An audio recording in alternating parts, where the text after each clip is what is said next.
क्या झारखंड के 25 साल के इतिहास के सबसे भ्रष्ट डीजीपी अनुराग गुप्ता थे? क्या अनुराग गुप्ता ने किसी को छोड़ने के लिए 5 करोड़ रुपए की रिश्वत ली थी? या फिर जो शराब घोटाला मामला इतना चर्चे में है उसमें भी अनुराग गुप्ता की भूमिका संदिग्ध थी?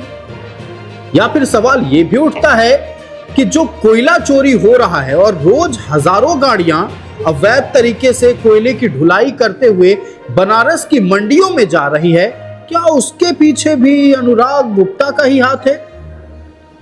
चौंकिए नहीं, यह सवाल इसलिए चूंकि एक ऐसे पार्टी के नेता ने सवाल उठाया है, या यूं कहें अनुराग गुप्ता पर इतने गंभीर आरोप लगाए हैं जो पार्टी इस वक्त सत्ता में है।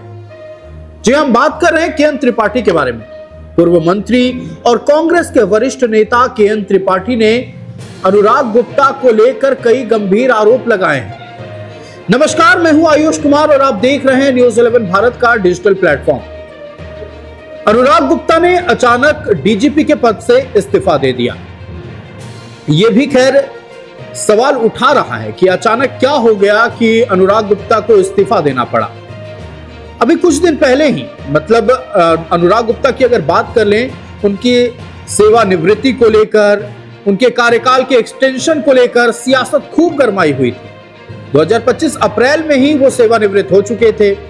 राज्य सरकार ने 2 साल का एक्सटेंशन दिया, लेकिन महज 6 से 7 महीने के अंदर ऐसा क्या हो गया कि अनुराग गुप्ता को इस्तीफा देना पड़ गया। के.एन. त्रिपाठी कहते हैं कि इस्तीफा से पहले तो उनको बर्खास्त कर देना चाहिए था, क्योंकि अनुराग गुप्ता राज्य के सबसे भ्रष्ट अधिकारी हैं। के.एन. त्रिपाठी ने यह तक कह दिया कि ब्यूरोक्रेसी सर्कल और पॉलिटिकल सर्कल में यह चर्चा अब आम हो गई है कि अनुराग गुप्ता से बड़ा भ्रष्ट अधिकारी तो कोई झारखंड में आया ही नहीं। के.एन. त्रिपाठी कहते हैं कि छत्तीसगढ़ के शराब घोटाला मामले में भी 55 करोड़ रुपए की रिश्वत मिली है अनुराग गुप्ता को। यह चर्चा है, ऐसा कहना है के.एन. त्रिपाठी का। और इतना ही नहीं, जो हम लोग हर दिन बात करते हैं कि झारखंड में इतना कोयला चोरी हो रहा है, अवैध तरीके से कोयलों को अलग अलग मंडियों में खपाया जा रहा है, जो कोयले लदी अवैध गाड़ियां निकलती हैं वो आखिरकार बिना किसी रोक टोक के कैसे दूसरे मंडियों में, दूसरे राज्यों के मंडियों में चली जा रही हैं। इसके पीछे भी के.एन. त्रिपाठी ने कहा है कि हाथ अनुराग गुप्ता का ही है। अब सवाल यह है कि अनुराग गुप्ता को लेकर जब सत्तारूढ़ दल के ही नेता सवाल उठा रहे हैं, तो उनके एक्सटेंशन को लेकर इतनी मारामारी क्यों थी? उनके एक्सटेंशन को लेकर बार बार पत्र क्यों लिखा जा रहा था?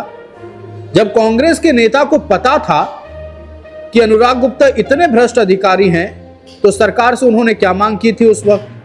अब इस्तीफे के बाद ये सवाल और ये तमाम आरोप क्यों? इस बीच चौंकाने वाला बयान आया है सीपी सिंह की ओर से, जो कि रांची के विधायक और भारतीय जनता पार्टी के विधायक है। सीपी सिंह ने कहा है कि शायद डील फाइनल नहीं हुआ होगा, यही वजह रही कि उन्होंने इस्तीफा दे दिया। अब क्या डील फाइनल हुआ, नहीं हुआ, ये खैर वो लोग जाने जो इस मसले के या फिर अनुराग गुप्ता के बेहद करीब रहे हैं। या फिर सवाल यह है कि क्या आने वाले दिनों में जिस तरह से के.एन. त्रिपाठी ने ईडी जांच की मांग की है, अनुराग गुप्ता पर गाज गिरने वाला है? पहले आप सुनिए कि के.एन. त्रिपाठी ने क्या कुछ कहा है। डीजीपी यदि इस्तीफा दिए, मुझे तो इसकी कोई जानकारी नहीं है, यदि इस्तीफा दिए हैं तो इस्तीफा देने के पहले उनको सरकार से बर्खास्त करना चाहिए, क्योंकि जो पॉलिटिकल सर्किल में, ब्यूरोक्रेटिक सर्किल में जो आम चर्चा है कि इतना भ्रष्ट डीजीपी झारखंड बनने के बाद कभी बना ही नहीं था। 5 करोड़ रुपया लेकर के एक व्यक्ति को छोड़ दिया, झारखंड के वहीं जहां इनका ऑफिस है, अगल बगल के लोगों को। अभी एंटी करप्शन रेड किया है, पकड़ा है। ये जो शराब घोटाला का मामला है, इसमें छत्तीसगढ़ से ऐसी चर्चा है कि 55 करोड़ रुपया इन्होंने घूस के रूप में वहाँ से ले लिया। तो इस तरह के भ्रष्ट लोगों को, कोयला का आप देखिएगा कि जहाँ से भी सरकार बदनाम हो रही है कि कोयला निकल करके हजारों गाड़ी, सैकड़ों गाड़ी कोयला, अवैध कोयला बनारस के मंडी में जा रहा है।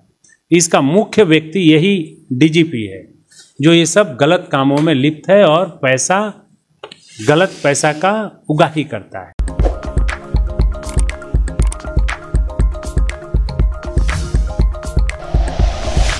Like and share videos, subscribe करें हमारा चैनल और प्रेस करें बेल आइकॉन। News 11 भारत, सच है तो दिखेगा।